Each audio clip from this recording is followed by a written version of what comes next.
Welcome,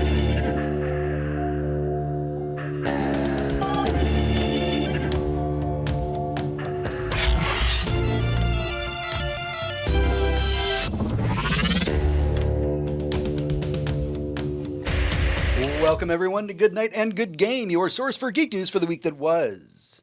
I'm your host, James, and with me, as always, is my wonderful co-host, Hector. Hello. And our fantastic producer, John. It's me. And this week on the show, we decided, with the newest Superman film right around the corner, we wanted to talk about the DC films of the past and what we would like to see in Gunn's universe going forward. But before we start, don't forget that you can head over to goodnight.gg, where as a patron of our show, you can suggest topics for us to talk about. Also, as a patron, you get access to our off-week episodes. All right, with all that out of the way, it's time to get into the Weekly Raid. The Weekly Raid. Hey everyone, welcome to the Weekly Raid, your roundup of this week's geek news. Kicking things off this week, it looks like we're getting a Supernatural reunion as both Jared Padalecki and Misha Collins have signed on to roles in The Boys. The Boys showrunner Eric Kripke previously stated that he wanted to have more actors from Supernatural cast in the show, but he needed to find the right fit for them. He just didn't want to put them in because they were in Supernatural with him. But, you know, they were, and that is why they're there. But you just had to write them in. And it's... If you've watched The Boys, you know that it is very likely that if we're going to see a face that we are not used to, they're going to do something fucking horrible. Mm-hmm. And I can't wait for them to just be like, I hope they're like, have a weird supernatural bent to their, engineered superpowers that... I don't know. It's something about a lighter, fire. Who knows? Well, The Boys show is vastly different than the comics at this point. Absolutely. So they can kind of go anywhere and do anything with it. If you have not watched the announcement video of them bringing on both Jared Padalecki and Misha Collins, I highly recommend that you do see it if you're a Supernatural fan. It's very silly. It's very much in the Supernatural wheelhouse of, who these people are. And the fact of the matter is, all of these actors are really good friends in real life because, 20 plus seasons of Supernatural will kind of do that to you. Yeah, also, you make friends. There's nothing wrong with bringing on people who do professional work. Exactly. I mean, all of our favorite actors, all of our favorite directors have favorite actors they work with. We are going to be talking about James Gunn later. So, we are in that wheelhouse. So, get excited for that. Continuing on with superhero stuff, though, with a new Daredevil series about to be upon us, it was confirmed this week that the Punisher will be coming back in a Marvel special feature in the same way that Werewolf by Night was told. So, it'll be a one-episode kind of deal. And it is actually being co-written by John Bernthal himself. Fantastic. I love it. You can tell that he loves to play the character and he wanted to come back. And, he gets some of that Disney Plus money instead of Netflix money, which hopefully is better. Yep. The MCU...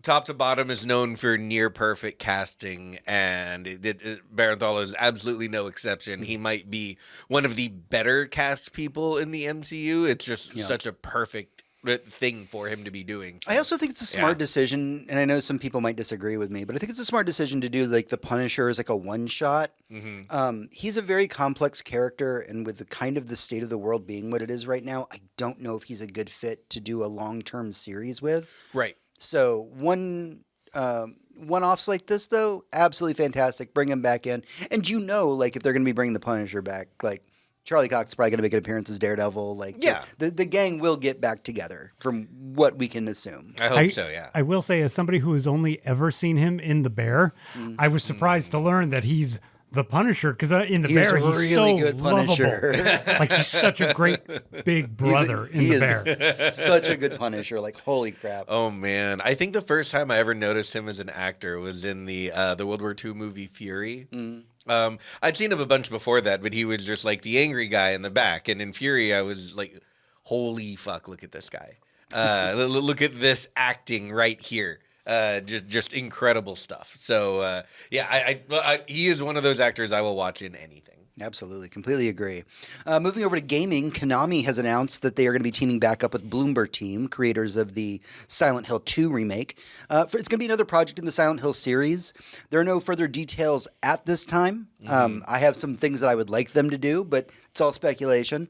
Also in Konami news this week, though, it was reported that for the fourth year in a row, Konami of Japan has raised its base salary for all its employees in an attempt to retain all of their talent. And they are also raising the starting salaries for graduates, new graduates that join their company. I mean, fucking good for them. Like, yeah, let's see it come back. There was a time in all of our lives. I'm actually right in the middle of this like 7-hour a YouTube essay on the entire history of Castlevania games, and it reminds me that there was a time when like we all really liked Konami. You know, if you ever need a 7-hour essay on Castlevania games, you can just get me really drunk. Oh yeah, But because I do think about the reason we do the show is because we think about these things all the time, and I did find myself in the shower earlier today going, it's really weird that we now live in a time where even just last year we were really going hard against Konami. oh yeah, fuck And them. all- Fuck them for everything that they did. and Still, That was Stephanie Sterling's whole anthem for Yeah. years was fuck Fuck Konami. Yeah. But we are seeing a change within the company. It may be new leadership. It could be a lot of other factors. Those are things that I would need to dive into a little bit deeper. But what we are starting to hear out of them is that they are not only caring about their IPs again, where they previously didn't, they're getting other people to work on their IPs instead of them just making all the games themselves. And then the stories coming out of things like, hearing the wages being taken care of for their employees. Maybe and they just wanting put to that retain slot talent. machine money to good use. Or those machines don't make money anymore. That's Yeah. could be that as well. we're seeing a similar turn these days from EA. It looks like they're looking at Capcom and they're looking at the indie space and they're looking at the massive failures coming out of the Concord is the one on everyone's mind right now, but there have been several in the past, notably by EA and by Konami. So hopefully they're, looking at what is working in the industry and trying to move in that direction, Right. building good portfolios and not having every fucking thing be a franchise to these people. Agreed. The head of Xbox, Phil Spencer, was interviewed this week, and he talked at length about the Xbox multi-platform support going forward. If you're not familiar with this, Xbox has decided that they want to become they want their games on every platform, so not just an Xbox. They recently did their Everything's an Xbox campaign. And what Phil Spencer said is there are people, whether their libraries are on PlayStation or Nintendo, whether it's like they're that controller better, or maybe they just like the games that are on those consoles. I don't want them to look at that and say, well, we shouldn't put our products on as Xbox as a company on these platforms because they're our competitors. That honestly, we need to find a way to build our business on these other platforms. And he knows that it's not what everybody else is doing, but he says that he doesn't believe, and this is a quote from him, that it doesn't benefit people to gatekeep games. Restricting where games can be played is not helping the games themselves. Now, while there is part of that I can agree with, here's my take on this entire thing.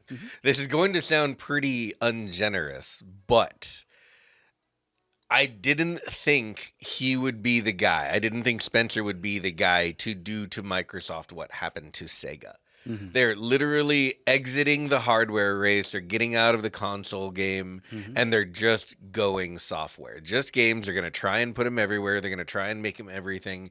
You know what would... I think the perfect illustration for this is I want to take that everything is an Xbox commercial and just put a PlayStation 5 in it. It's just like, yep, now you can play. You want to play Halo on your PS5? That's an Xbox. I mean, it's fucking not. Yeah. But, here we go. Now you can have the stuff. And I'm not even saying that it's a bad thing. I'm not even saying that Microsoft is taking quite as big of an L here as Sega did in the past. But a little bit they are. And whether it's a smart move or not, we'll find out in the future. I think financially, a company like Sony and a company like fucking Microsoft are in two very different places. I had never really thought about the Sega comparison, but that's such an apt comparison. Yeah, I mean, Sega, I don't think they had a choice. No, they But didn't. Microsoft, I keep asking, like, what's the catch? Because this seems good for the consumer, but I'm like, what is the catch? This seems The like catch is that they want... They don't want to compete with hardware anymore because they lose too much money. It looks bad on stock prices. It looks bad on earnings calls. And Phil, I guess at one point was like, we're throwing good money after bad. We should just stop. because Microsoft, while getting out of the hardware race, is still racing to make their online games platform, Game Pass, the thing to have in the industry. That's where they want their money to come from, is Game Pass. And it is great. Yeah, and it's fantastic. I got to play Citizen Sleeper 2 on the very first day it came out, thanks to Game Pass. Yep, I didn't have to pay $70 to try Avowed. Yep, and that's what they're trying to do. They're trying to, I don't know if compete with Steam is the right phrasing for it, but it is. They are trying to build a platform like Steam that people will want to go to, and that become their ecosystem to play games. See, I'm gonna shift there because I don't think it's Steam. I think it's Netflix. Okay. I really do, because Steam is a game store. It just happens to be on your computer. It's also your game shelf where you keep all of your games, again, in your computer. Whereas when you have something like Game Pass, games can come and go. Unless you buy it, you can play a game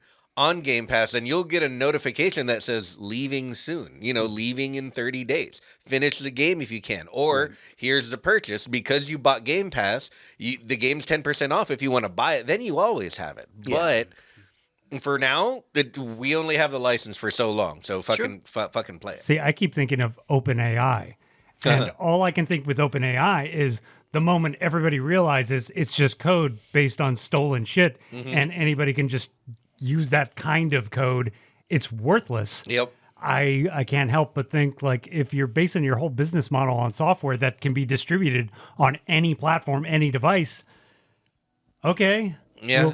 We'll see how that goes. Yep. Yeah, and that's, I'm pretty sure that's just where they are. And you know what? I get it. The one thing a CEO is ever held accountable for is earnings calls and stock prices. Yep. So if that's, what Xbox has to do to never again have a bad quarter, then fine. I mean, if they're going to chase it that way, they're going to chase it that way. And there will never again be another Xbox. And I've always been okay with that. Also in Xbox news this week, we were given an update to the upcoming Fable game.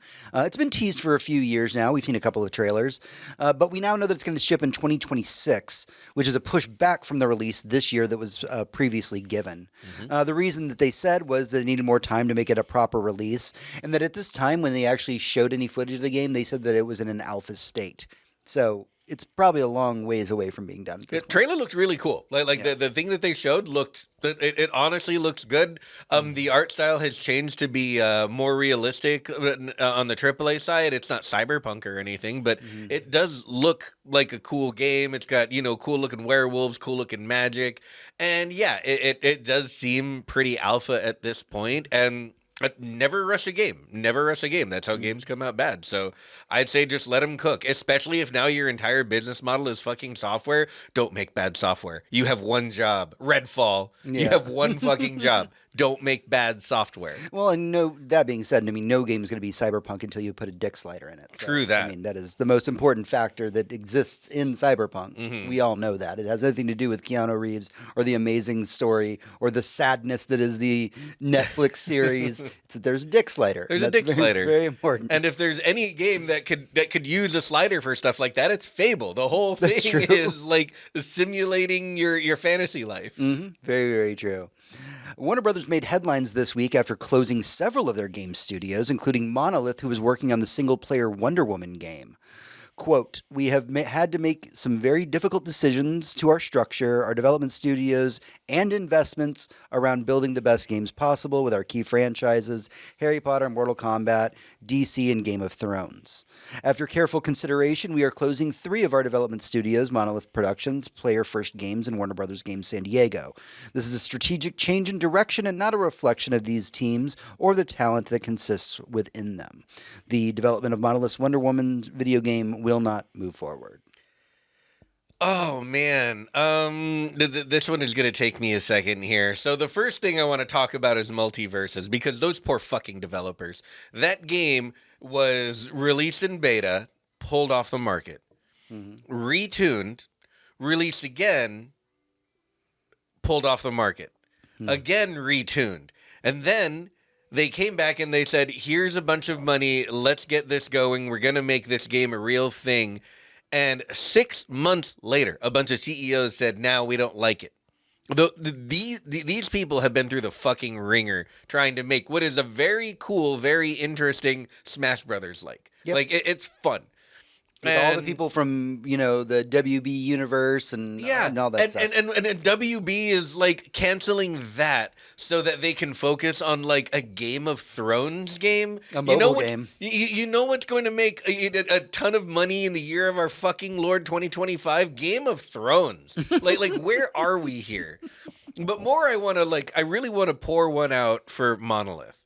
Monolith made two excellent Lord of the Rings games in Shadow of Mordor and Shadow of War. Yep. Fantastic games. The second one on initial launch was ruined by its microtransactions. They later took those out. Very, very fucking cool game. I mean, and that's not even like the first games that they were good at. They've always been innovating. They made the Nemesis system, and now we'll probably never see it again. And since it came out, even though they patented it, which is fucking wrong and terrible and anti-consumer and anti-art and all of that, that we never got another game with it in it, and now we probably never will again. Yep. If you go back even further, because we are very old, Monolith made No One Lives Forever, one of the best first-person shooter spoofs on a James Bond formula to come out after GoldenEye. These are very, very cool games. The games that have the sauce, the games that were big budget through and still managed to be interesting and innovative. I mean, this was a good studio. And to have this one go away. God, they did Fear? Yes, they also did Fear. Fear. A game with some of the best enemy AI ever. Wow. Still to this day, first-person shooters don't have enemy AI this good. They did the Blood series. Yeah, they did so This much. is a fantastic fucking studio. Was. Mm-hmm. A fantastic fucking studio. Wow. And it is very sad because I loved every one of these games. I never played the Matrix Online, but I heard good things about it. I don't know. I never did either. Yeah. Matrix games were a little cursed. Yeah. Now, my favorite Monolith game, and this is why I was checking my phone because I want to look at the game studio. Mm-hmm. First off, they did Aliens vs. Predator 2. Goddamn right they did. Which did. I played the fuck out of that. I was in a clan and we played online all the time. And they made a personal favorite of mine, and this will date me.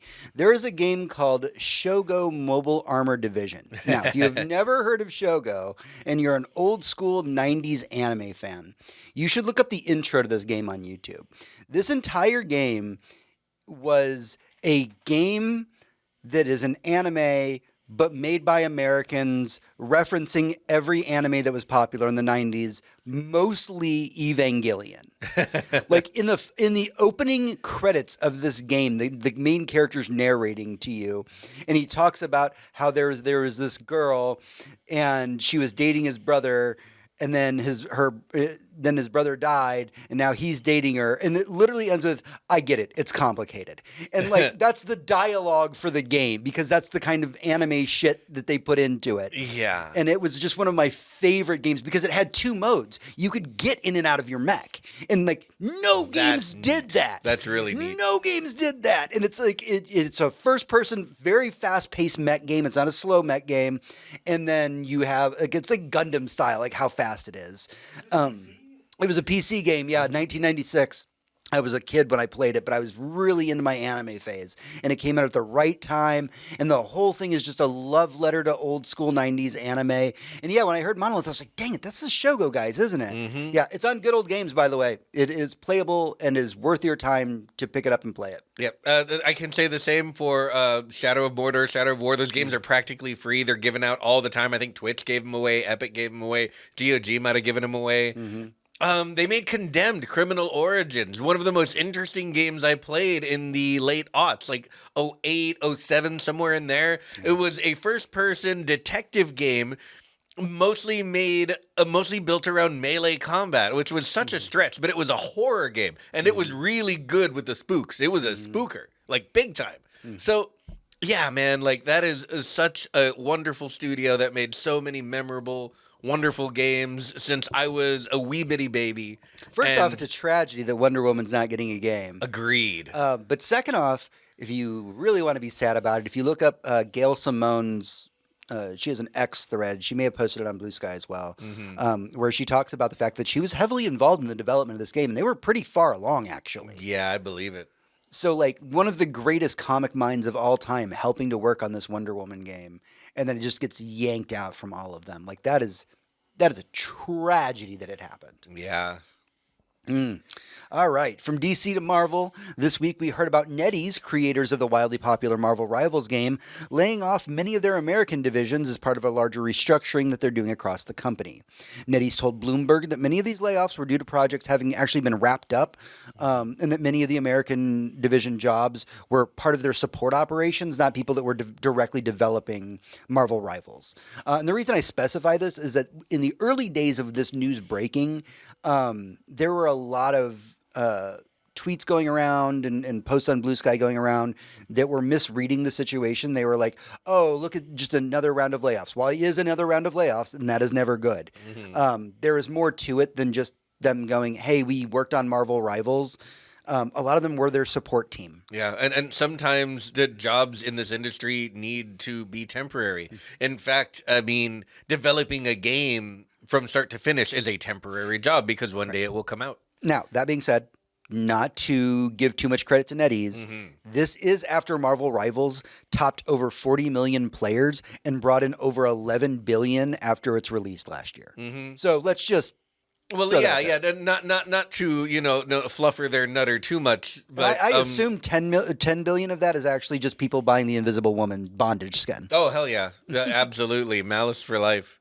But that being said, I think it might be time all game developers, especially the American ones who work with NetEase, if you know your job is going to be temporary, maybe ask for the bonus when the game comes out.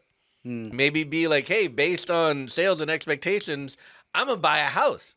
We used to do these things way back in the day. Let's bring this back. I'm actually listening to Doom Guy right now, which is John Romero's account of the early days of it and how Doom was created. And, he talks about a lot of those things. That there were like signing bonuses or sales bonuses for the things that they would be producing for other companies. Yeah. So over in the world of Overwatch, which is, by the way, distributed in China through NetEase, they've decided to bring back loot boxes as part of their battle passes. Now, that'll fix it. At this time, loot boxes can only be earned and not purchased directly from Blizzard.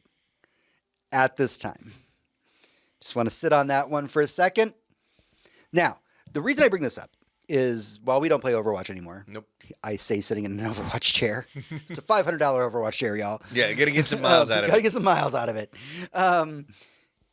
The big thing that's been going on in the world of Overwatch is they just released a giant content patch, which overhauls a ton of the game, adds a third-person mode, puts in these loot boxes again, and makes good on some of the promises that they had promised with Overwatch 2, like an RPG-style system for the game for while you're playing between games. I don't really know if I would call it more of an RPG system. It's more something along the lines of like Valorant or Counter-Strike, that between the rounds you have in-game currency that you get for getting so many kills, and you can buy perks and whatnot to upgrade your character. But Overwatch is doing a lot because, as we all know, like, competition breeds creativity. Sure. And Marvel Rivals came out of nowhere, and nobody gave a shit about Overwatch for the last several months. Yep. I remember Rivals, like, peeking its head out, saying, hey, this thing is coming out by NetEase, developed by a developers known for making mobile games. And I was like, seems dumb. No, thank you. I don't care how cool Spider-Man is. And now here I am.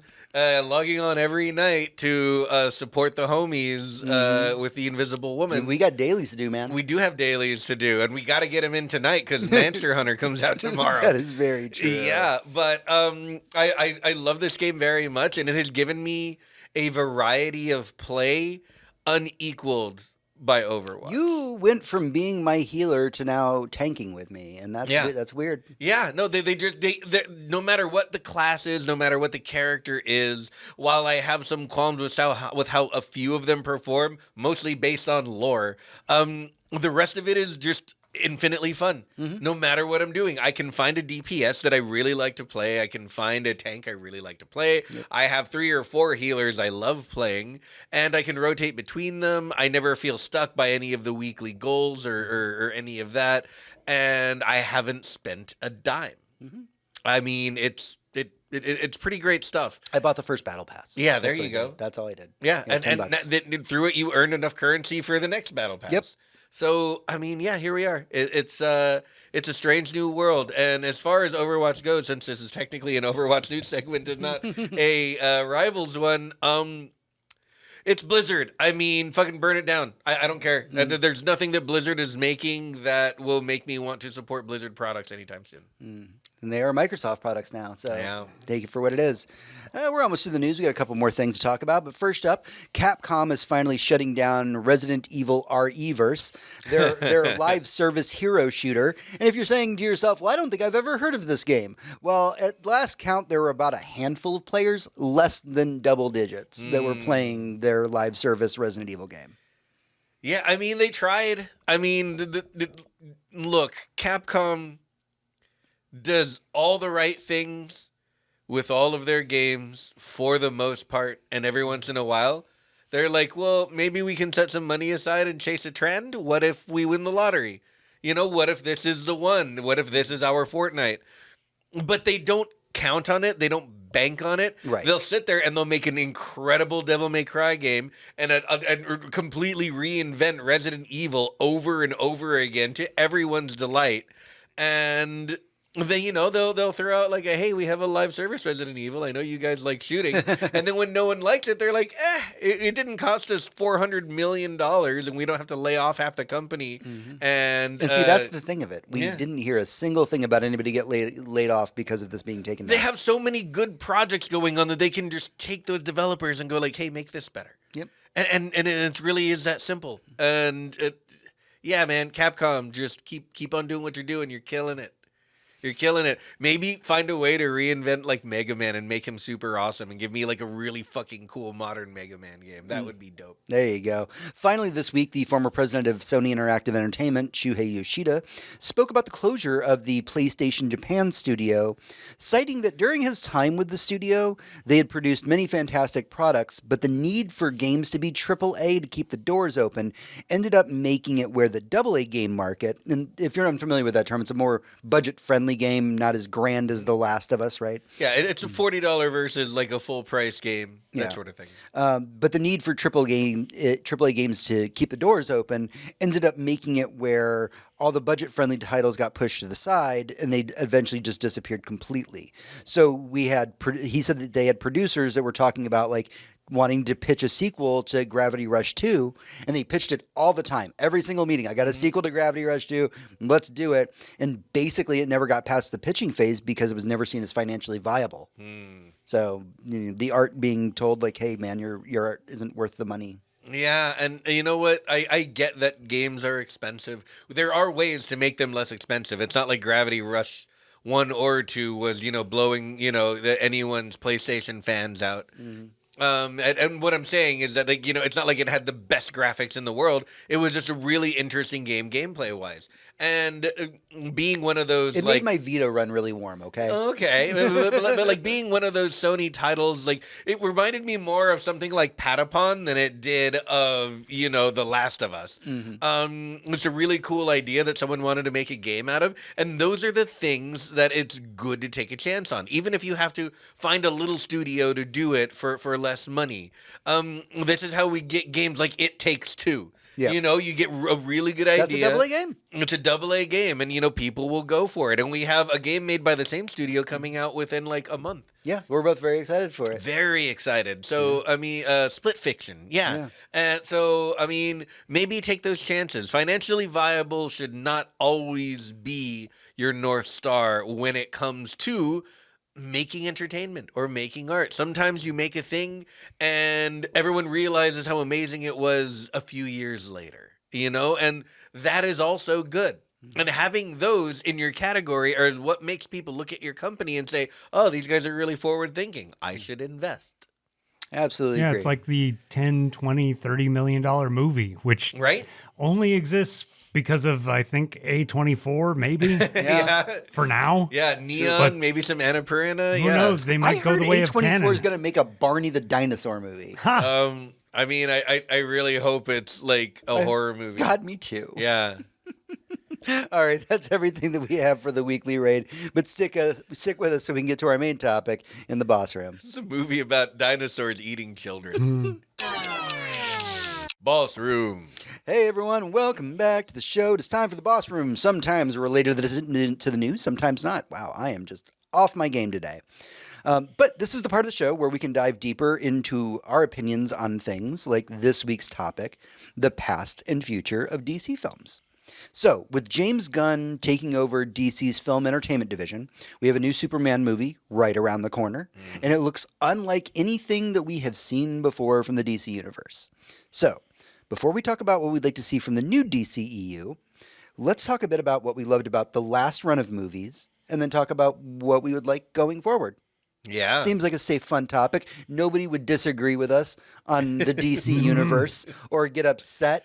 Comic book fans are notoriously calm people when it comes to these discussions, and that nobody will get upset at what our suggestions are. Mm-hmm. All right, so let's talk about the things that we liked about the old school DC, and I'm talking about the things that kicked off with the Zack Snyder Superman and Justice League and Aquaman and all that stuff. Let's talk about those. All right. So if we start off, if we're only going as far back, at least to start, to Man of Steel, right? Someone, someone said, "Hey, this guy who made 300, this guy fucking gets comic books. This guy who made Sucker Punch, this guy gets how to translate comic books." But Zack Snyder knows exactly one thing about comic books. No, I mean, big beefy dudes and hot, sexy women, gods on the screen smashing against each other like your favorite action figures. Easy, compelling stories, all of the money right there on the screen with big graphics. I mean, think about it. I will defend Sucker Punch to the day I die. Oh, Sucker Punch is an incredible fucking movie. Love that movie. One of the most fun movies you can put on at any time of day. And some people say it's like, it's sexist, it's not feminist. I'm like, no, Nonsense. It's not. It's misandric. It hates men. It's a movie that says, do you like what you see on screen? Fuck you. Oh, absolutely. So we got Man of Steel. And what did we get with Man of Steel? Well, I'm going to have to wind back the clock a little bit, speaking of DC movies, all the way back to the very first Richard Donner Superman movie. Now, from first opening credit to when you see Christopher Reeve on screen might be 20 minutes to half an hour, right? 20 minutes to half an hour from you get maybe 5 minutes of Krypton with Jor-El and Superman's mom, and they're like, oh, Krypton's dying. I love that we never. Nobody ever mentions Superman's mom's name. It's just always Jor-El and his mom. Yeah, and his mom. Also rude, guys. Super rude. She has a name. I don't know what it is, but she has one. I'm sure she does. So we get this, and we get some weird crystal shit and some alien technology, and I think is that Marlon Brando? Yeah. Doing Jor-El. How dare you? Did you just ask if that was Marlon Brando? I haven't seen this movie since I was 8. Which, for the record, there's one little thing I want to clear up.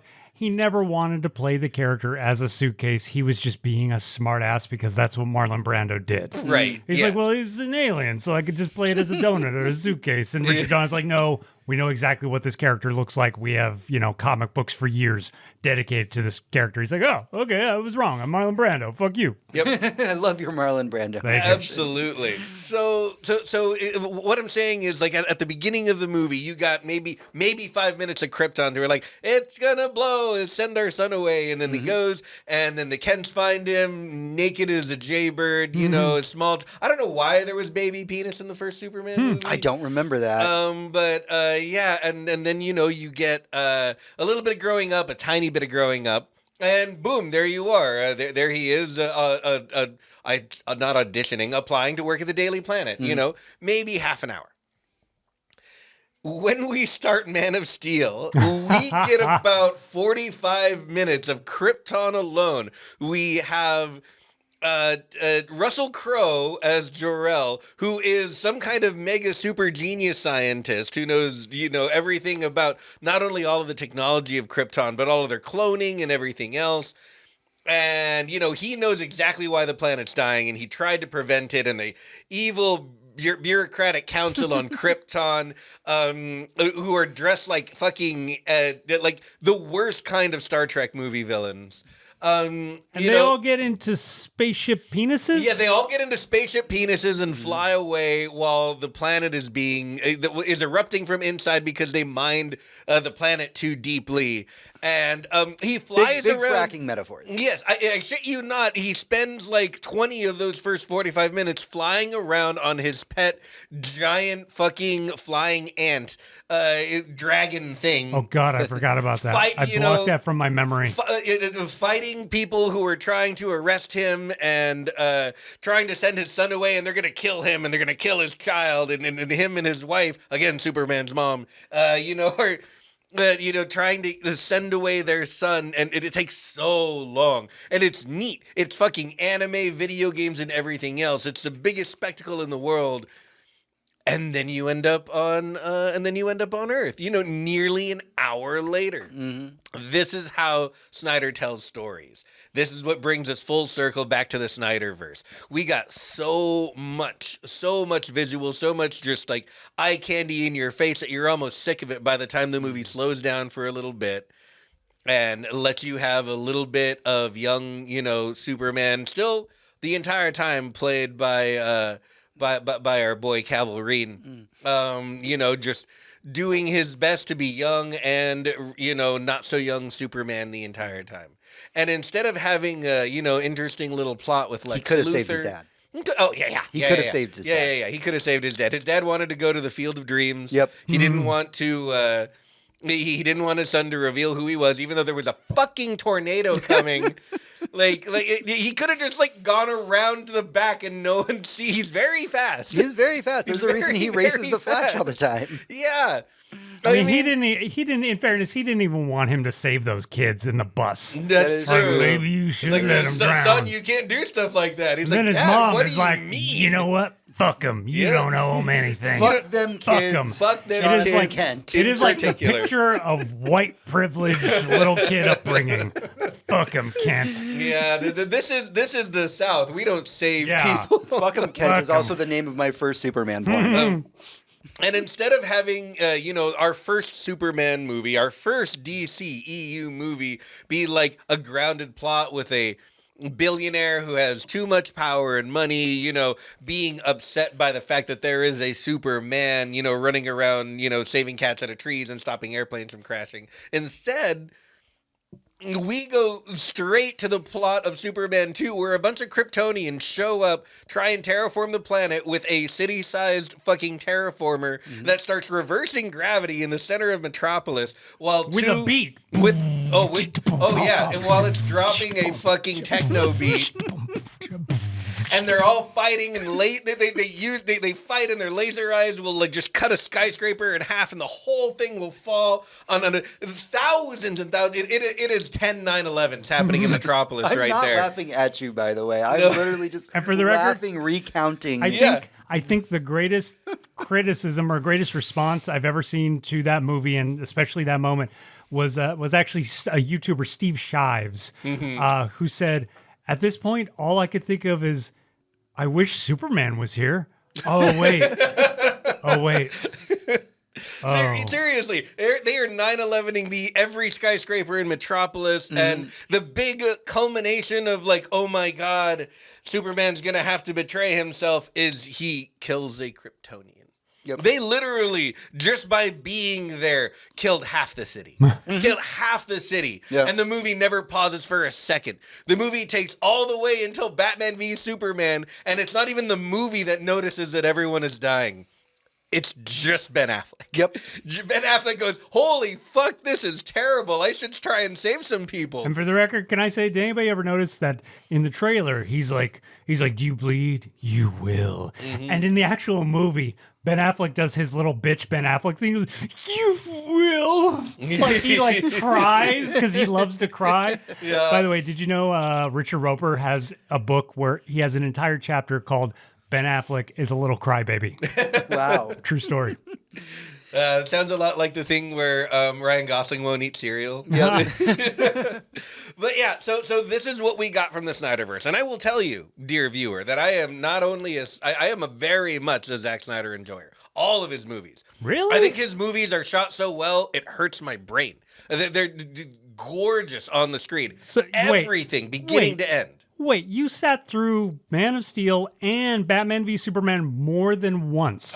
Several times for each. Yes. Wow. I watched them for fun. Holy shit. I have seen, I watched the original once because it was trash, but the Snyder cut of Justice League, maybe one of the best comic book movies ever I never made. saw the original. The original's awful. Yeah. It's so poorly made. That's the one they brought Joss Whedon in to fix it because something his bad son passed away, sadly. Exactly. But wow, We've learned that nothing good happens when Joss Whedon touches them. No shit. That burn.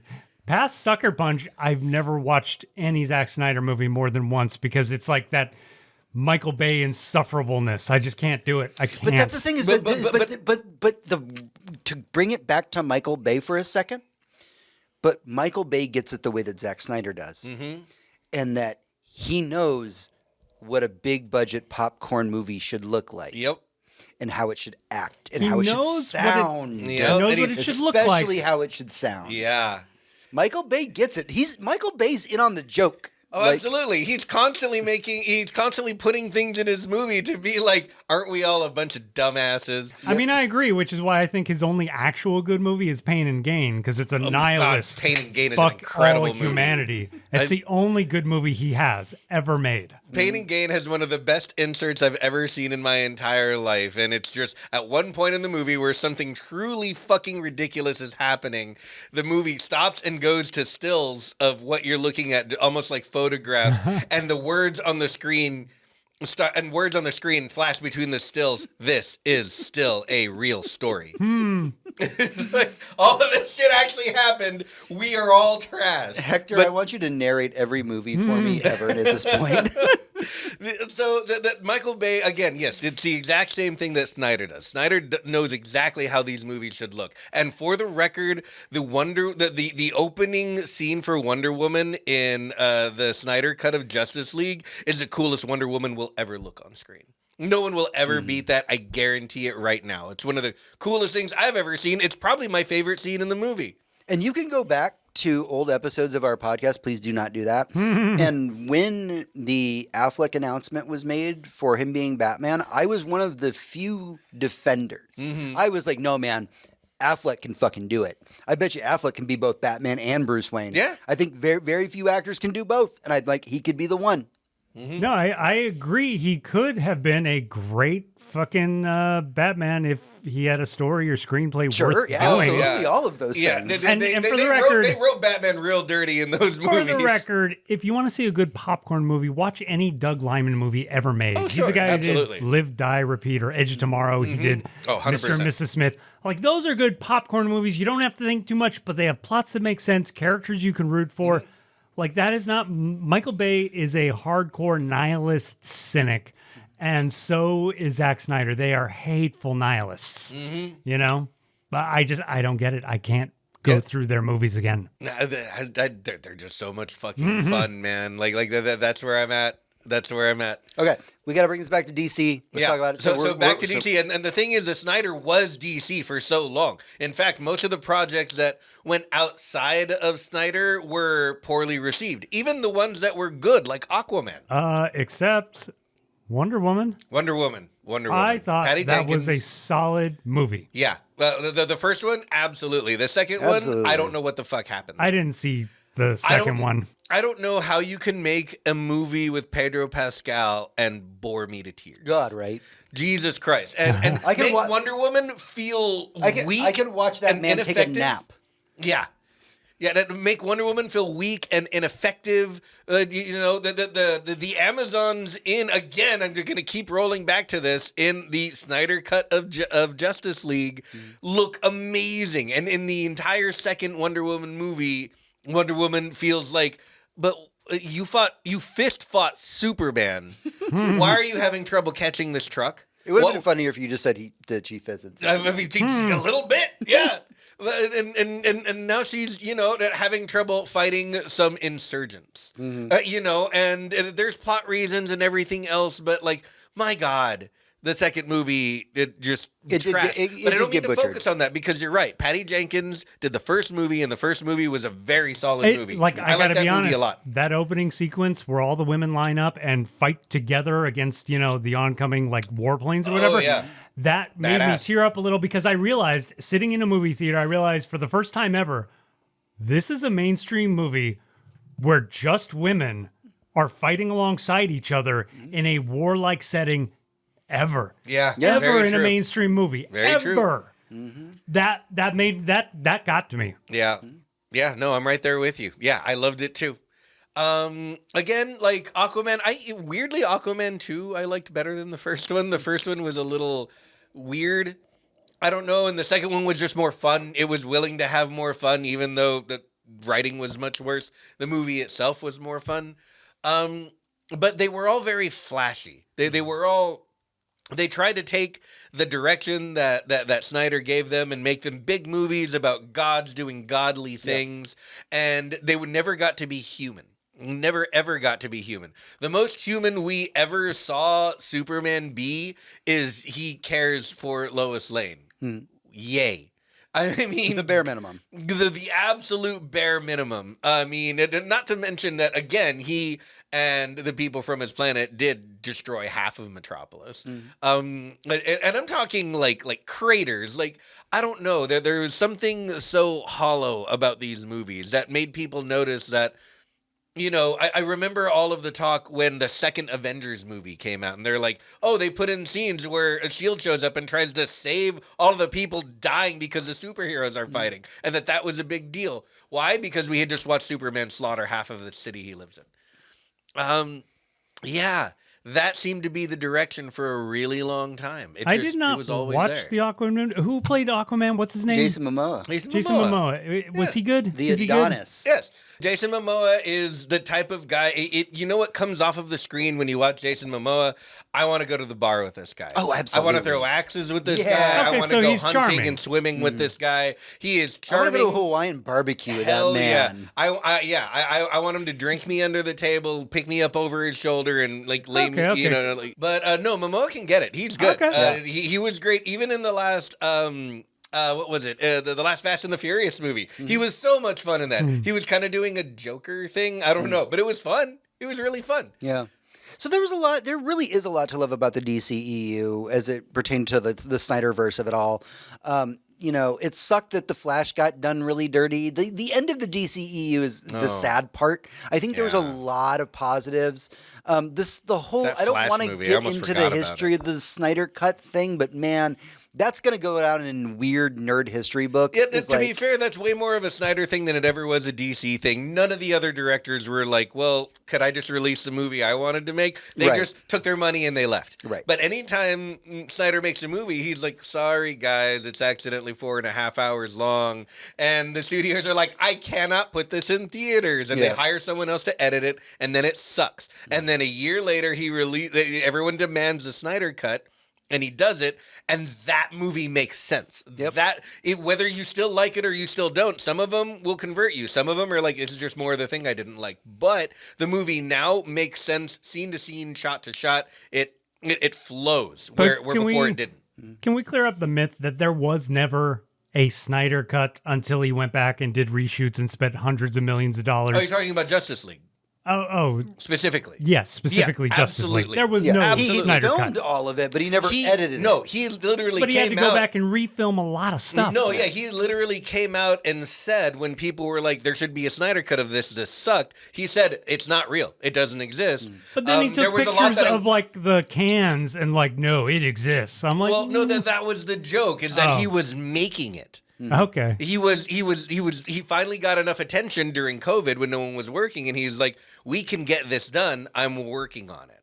But yeah, he came out and said, like, there's so much visualization that was never done for scenes I wanted. There's scenes that I shot or wanted to shoot. There is millions and millions of dollars of post-production and even reshoots that need to be done for my version of this movie to get made. And because no one was making any money in Hollywood at the time, they were like, yeah, do it.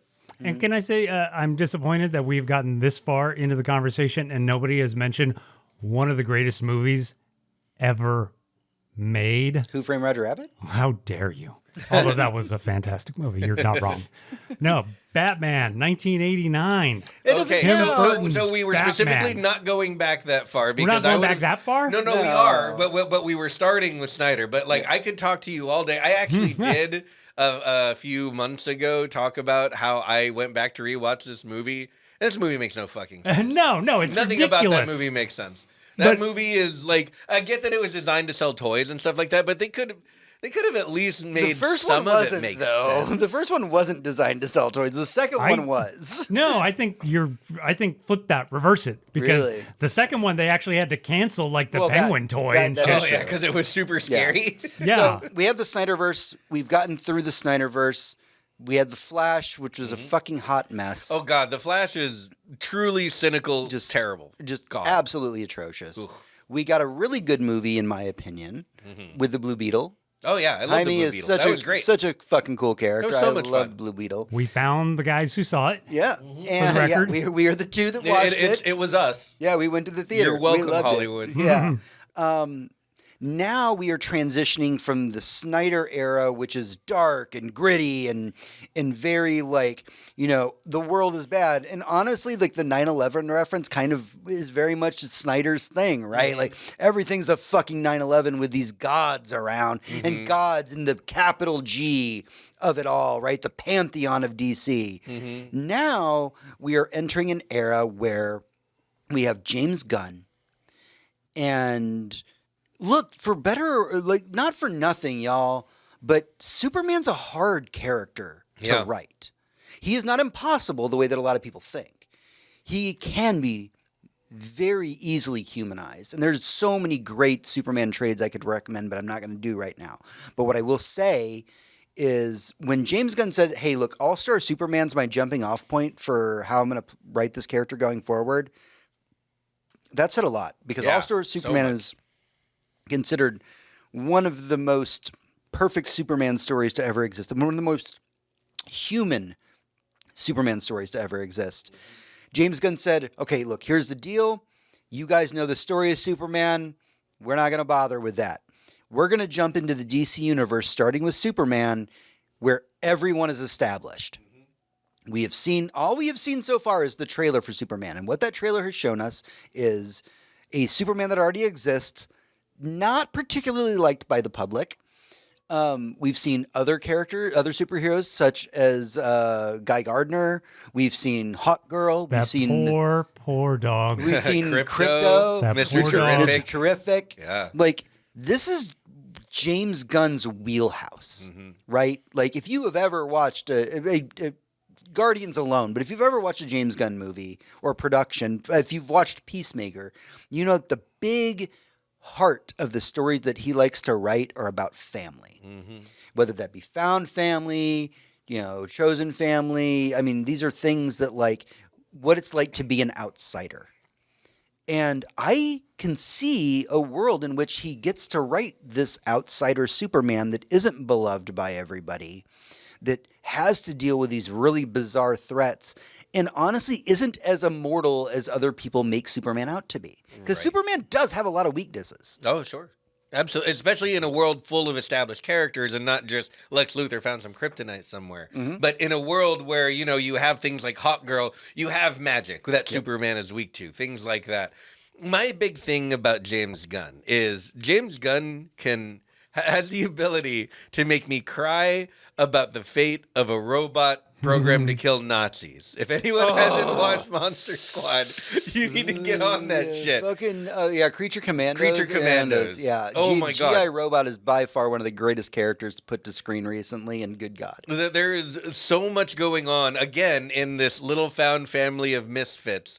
Again, you obviously have Guardians. How was Rocket Raccoon ever going to work on the screen? Who was going to make that compelling? Yep. Motherfucking James Gunn, that's who. So taking characters that may be impossible to humanize and just doing it. It feels like it's easy when we watch it. I'm sure it's not easy, but it makes it feel natural. And the thing is, the real thing about Superman, the reason he's hard to write, is because if I was Superman, I wouldn't have any humanity.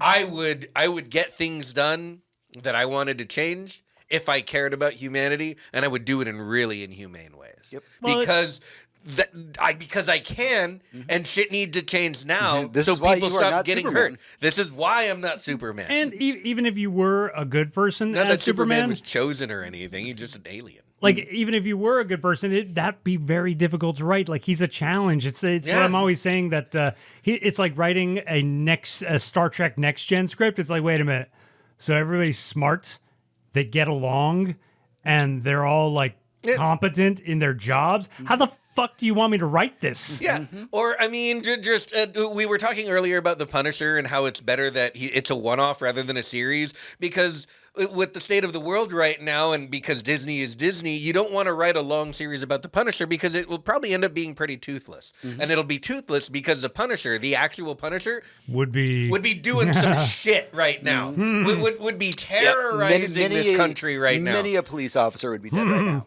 Oh man! And Superman, same thing. What does Superman do in a situation where he stands for truth, justice, and the American way, and we're bombing brown people in some other country? Yeah. What does Superman do? Does he sit there and say he loves America, or does he go save people the way Superman does? Considering he is the most famous immigrant ever. Exactly. So how do you humanize a character like this? And I'm not saying I want James Gunn Superman to be about politics. That's the farthest thing from what I want. Even though if you throw some in there, I'm going to wink and nod and be a very happy person.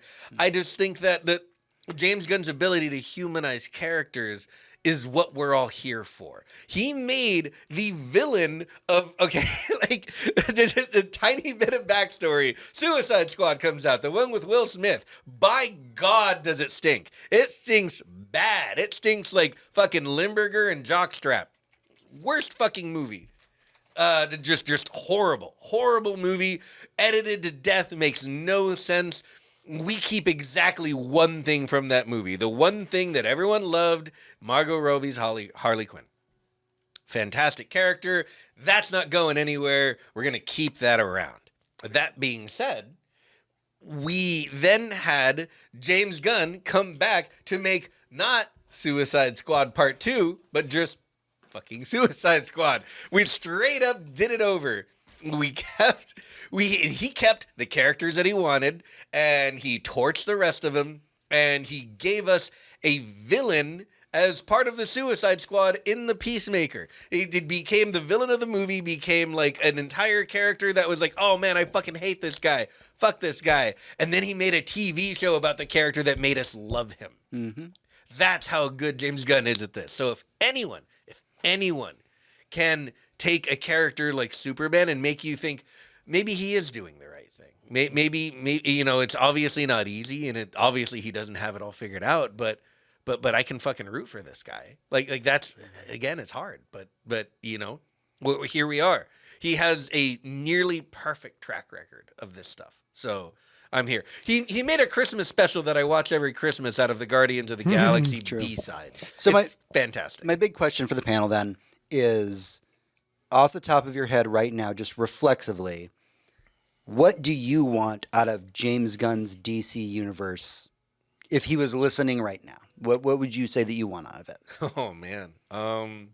Swamp Thing. Swamp Thing, all right. That's a bold choice. If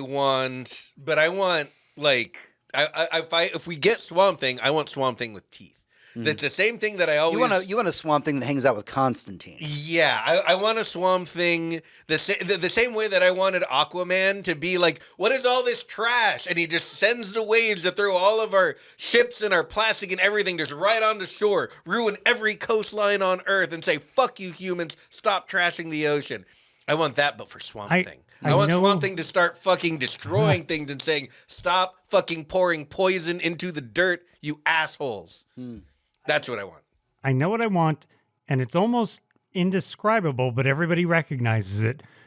Because you watch something like even Man of Steel and Batman v Superman stuff, as large as life and godlike as they are, they're still kind of cartoons or whatever. But you watch an episode of The Boys, And the second a character even walks in the room, you're like, oh God, it's an atomic bomb Yeah. that's going to go off terrifying. any minute. And their skin is solid and like they are infinite. I want to feel that way about good characters who still have love in their hearts. You know, I want to feel when Man of Steel walks in the room like, oh, shit, that's the infinite being that could just wipe us all out at any moment, but he's trying to save us. Mm-hmm. Yeah, absolutely. It's like sitting in the room with a trained bear. You didn't train it.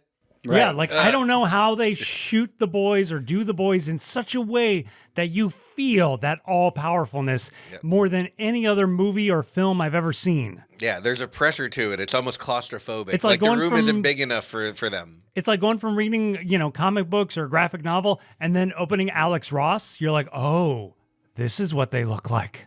I've never seen them before.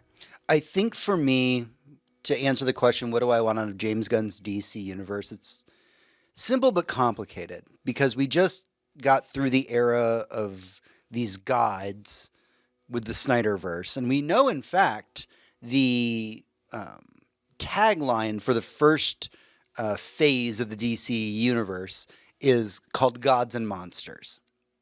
And we're seeing that with Creature Commandos, which is canon, by the way. Creature Commandos absolutely takes place in James Gunn's universe. And while the gods aspect of it, too, it is always spoken to the big three. So there's the Holy Trinity of DC, if you're unfamiliar with it, which is Batman, Superman, Wonder Woman. They're the Holy Trinity.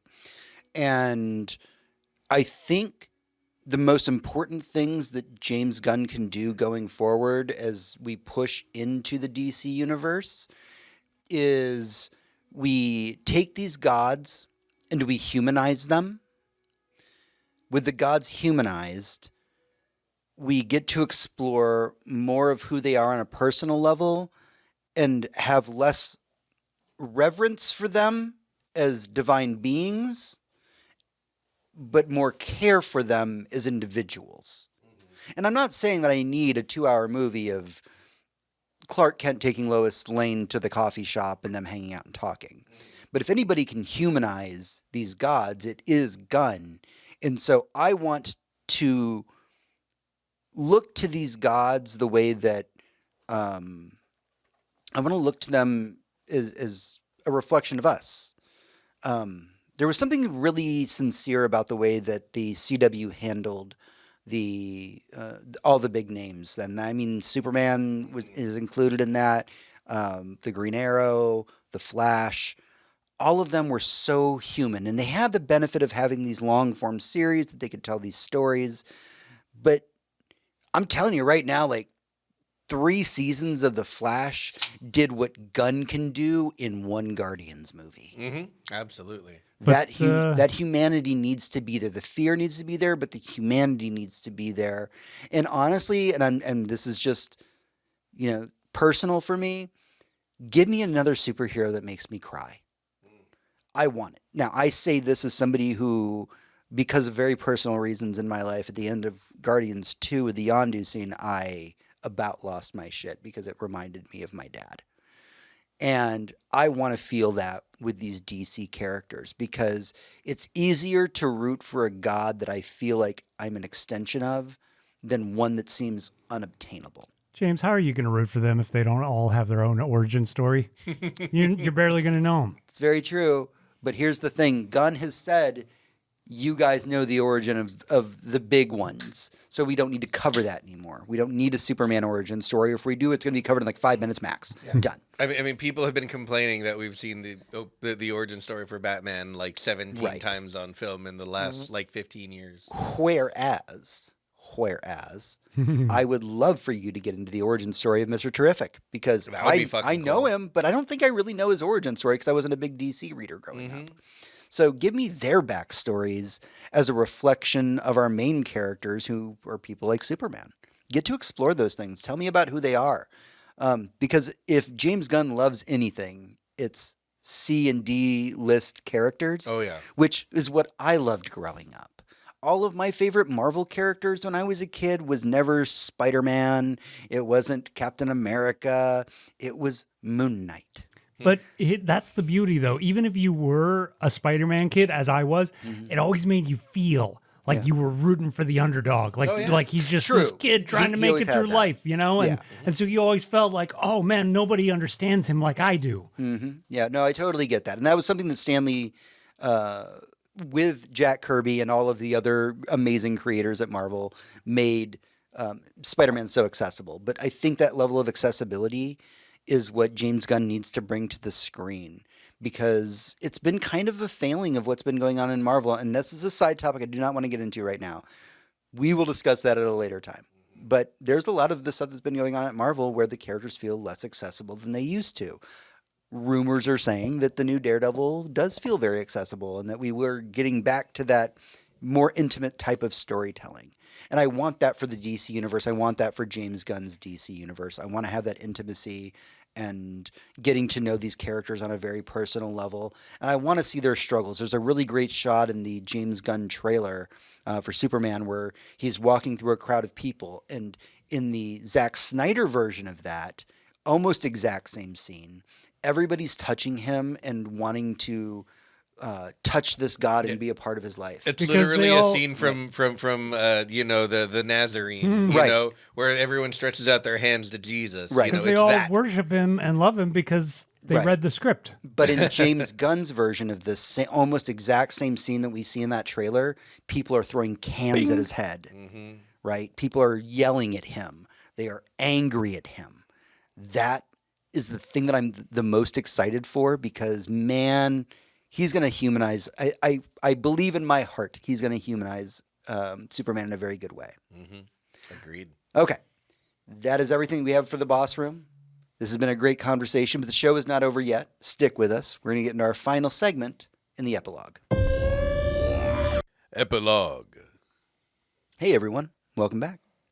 It's time to dive into what we've been up to this week, what we've been playing, what we've been watching, what has been occupying our free time, and what has been making us happy. Now, before we get started, I want to address a recent bit of feedback that one of our patrons sent to us.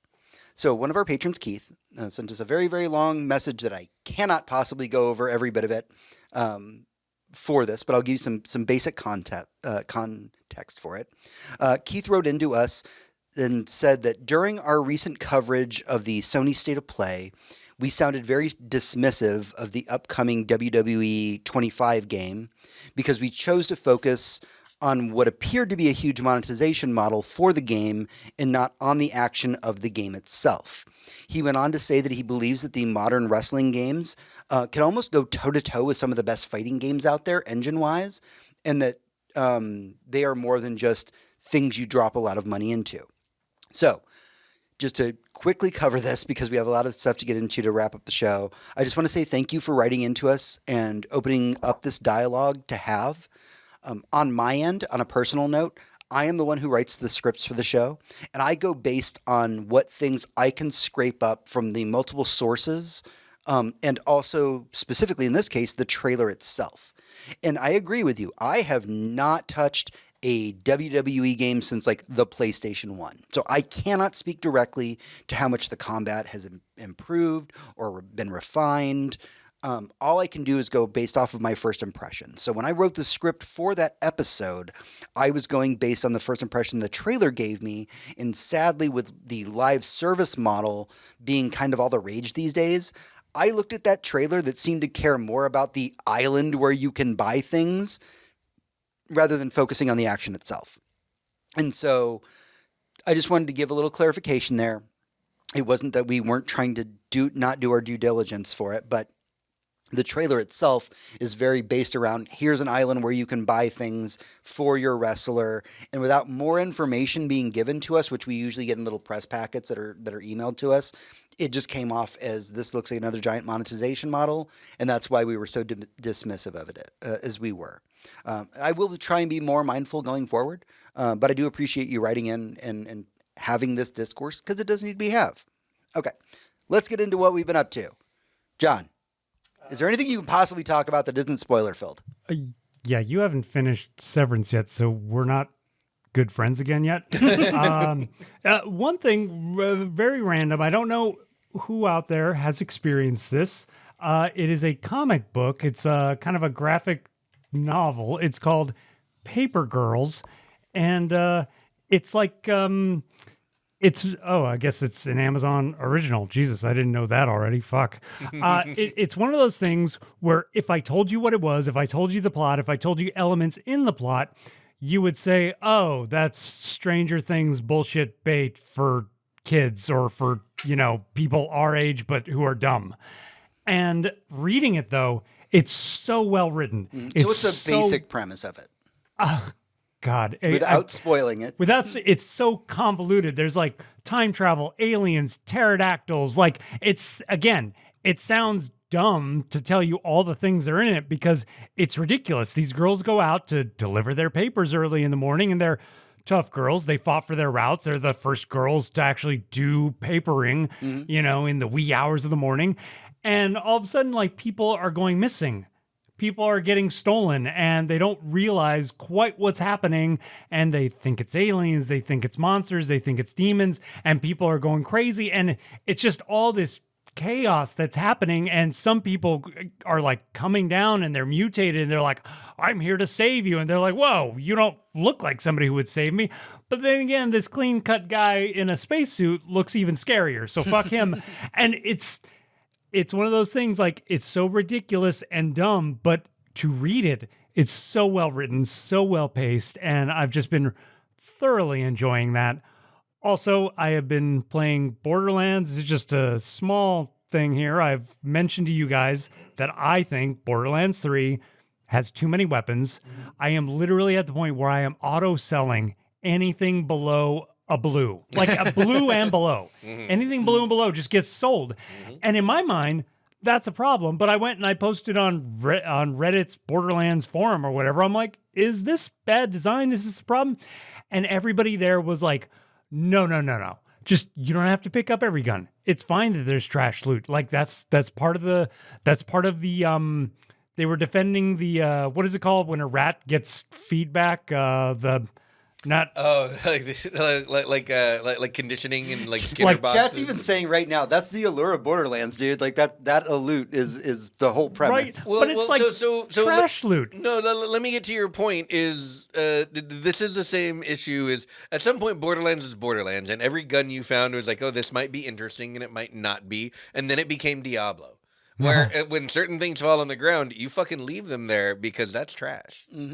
And there was a very abrupt shift to a more Diablo-esque model of loot in Borderlands 3. I agree with you there. Not synapses, it's oh, you're talking about endorphins. It gets the endorphins. Yeah, somebody Brain actually used the word endorphins. I'm like, this is the rats defending the lab. Yeah, no, honestly. And again, like, these games are designed to make your brain tingle and for things like that to happen. The game even out loud shouts the word loot explosion at you often. Right. And you know what? Sometimes that can be fun.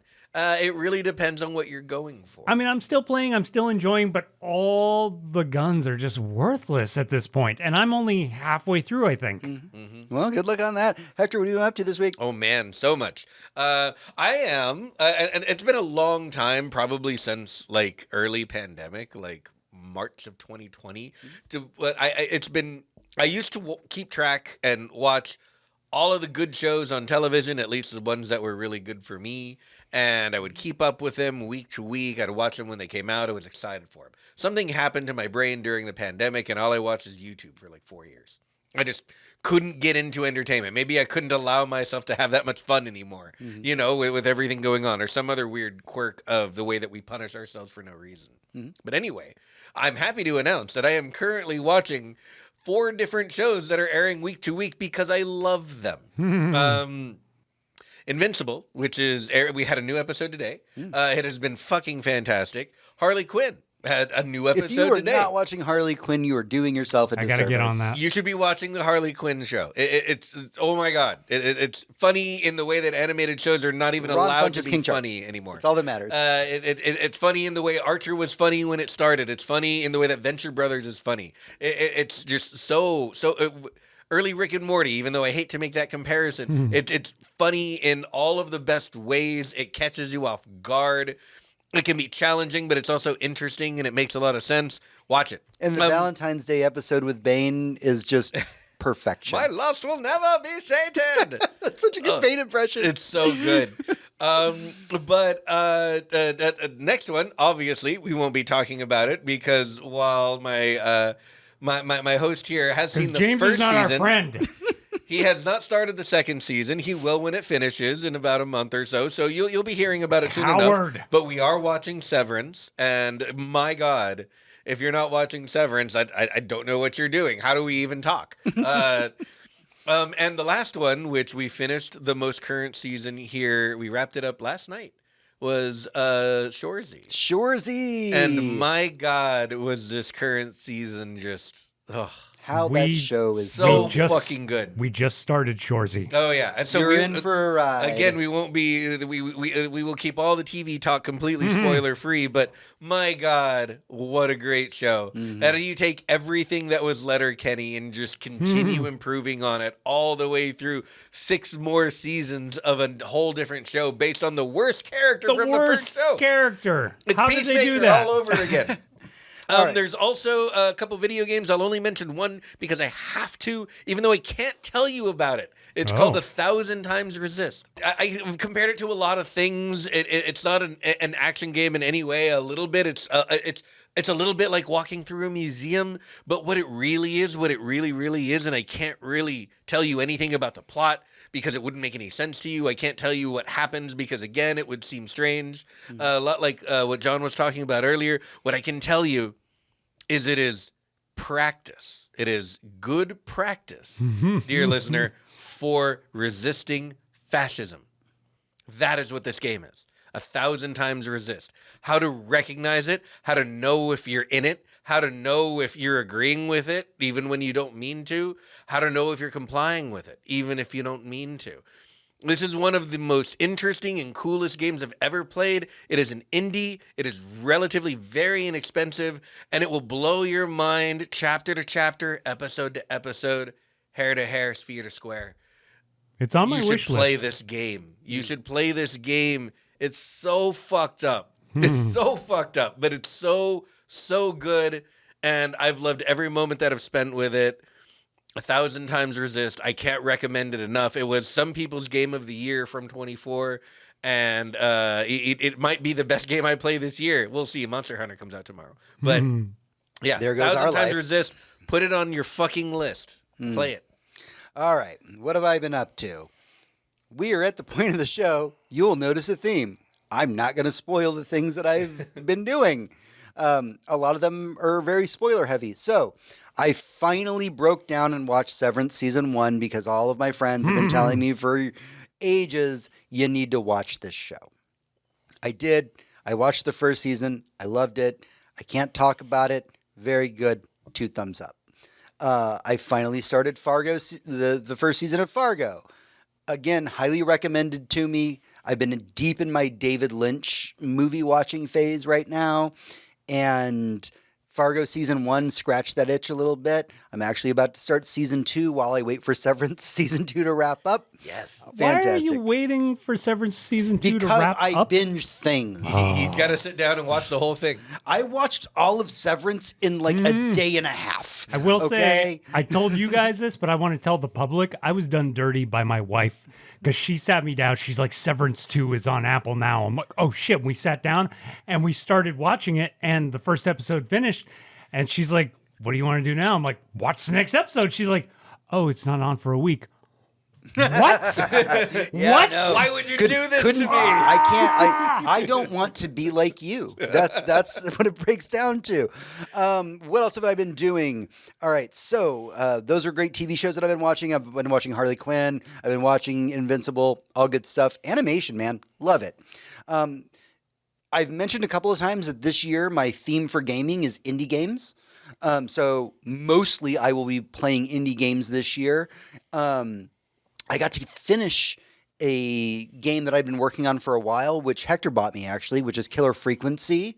The story of Killer Frequency is you are a late night radio DJ, something I wanted to be, by the way, he says as a podcast host, a late night radio DJ who the local police station, their phone system goes down, and so people are calling into your radio station, and you are helping them solve a murder mystery of a slasher that's on the loose.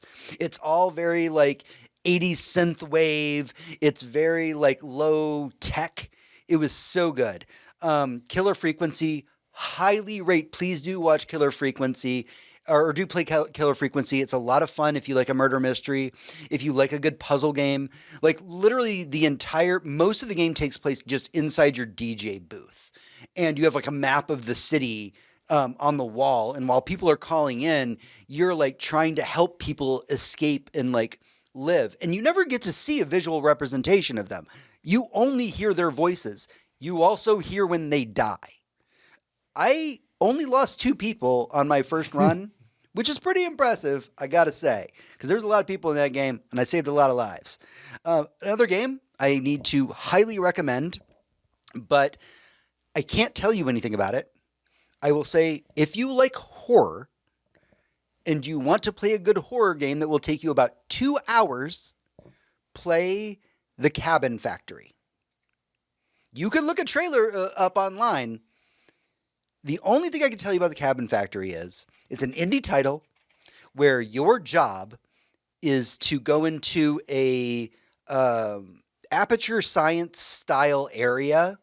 The game starts in an elevator, and you're being like literally a Gladys style person. It's just like, hey, welcome to the Cabin Factory. You're here to judge these houses. And the idea is that these cabins are going to get shipped out to horror movie sets in Hollywood. The problem is, a couple people have been reporting that some of these cabins are haunted. So your job is to go into each house and determine whether or not it's haunted or if it's safe. If I had to describe the gameplay of it, it's like it's a memory game. So you go in there and you try and figure out what things have been changed since the last cabin that you saw. And the big rule, and they tell you this at the beginning of the game, does anything move? If something moves, it's fucking haunted. Get the fuck out of the house. That's all I can tell you about it. It does have a story. It does relate to your character. It's kind of sad and fucked up. And that's exactly the kind of things that James likes. Sad and fucked up things. So, and by the way, it only costs like a couple bucks on Steam, if I remember correctly. Because it's only, I want to say it's less than 5 hours long. Yeah. Probably less than 3. Yeah. So yeah, I believe it's like $4.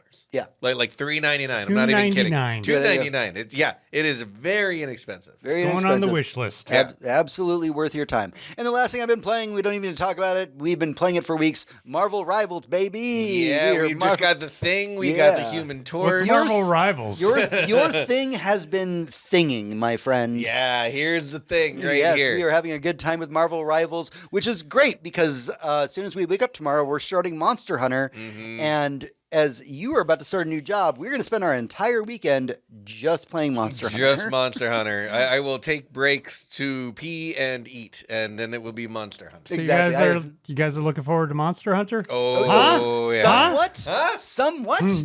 Some might say A little bit. we are Manster Hunters ready to go. I will be bonking and honking my way through Monster Hunter. You are going to be our tomorrow I morning. wish that actually sounded gay. 'Cause right now it doesn't, and that's disappointing. Wait till you see the two of us playing Monster Hunter together. I have heard really good things about Kingdom Come Deliverance too, by the way. This is a comment from the audience, sorry. Oh. Yeah, I have heard good things. It just seems a little too... It's a sim. It is a sandbox sim, and that everyone who has loved it the most is like, yeah, I finally finished it after a month. It put 120 hours into We watched some stream the other day of somebody playing Kingdom Come Deliverance 2, and they're like, hey, so you have to make a potion. Here's what you actually have to do. Here's a book that you have to read, and then you actually manually grab every ingredient and pour it into this cauldron, and then light the cauldron, and then stir the cauldron a certain number of times. And I went, I'm out. That is too much Too much simulation for me. We haven't even gotten to sword fighting yet. I'm tapping out at that point. Too much. If I wanted to act like a medieval peasant, I will go get dressed and go to my local Renaissance festival and do it there. Because there, when you make a potion, at least someone hands you mead afterwards. Exactly. That's everything that we've been up to this week. We appreciate all of you who have been listening to us, who have been tuning in across all of our platforms. We're back on YouTube. How exciting is that? That's everything that we have, though. Don't forget that you can head over to goodnight.gg to become a patron of our show. You can head over to facebook.com/GNGGcast, where you can chat with us, as well as at GNGGcast on Twitter and goodnight.gg on Blue Sky to talk to me directly. Until next time, for Hector, this is James. And for James, this is Hector. And for you, this is me. Everyone, good night. And good hunting.